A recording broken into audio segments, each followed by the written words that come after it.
வணக்கம். Word of the டே. இன்னைக்கு நம்ம பார்க்க போகிறது தோல்விக்கு காரணம் யாருன்ட்டு.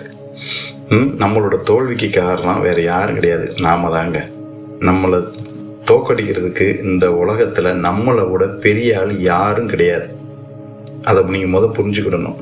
நானா ஒழுங்காக வேலை பார்க்கல, நானா ஒழுங்காக சரியான முறையில் கவனம் செலுத்தலை, நானா ஒழுங்காக எந்த ஒரு செயலையும் செய்து முடிக்கலை அப்படிங்கிறதுனால தான் தோல்வி என்னை தேடி வருது. தோல்வி நம்மளை தேடி வருது அப்படின்னா அதுக்கு முதல் காரணம் நம்மளை ஜெயிக்க பழகணும். நம்மளை ஜெயிச்சிட்டோம் அப்படின்னோம்னா தோல்விங்கிறதே நமக்கு கிடையாது. நம்மளை ஜெயிக்க யாருமே கிடையாது. ஃபஸ்ட்டு நம்மளை ஜெயிப்போம்.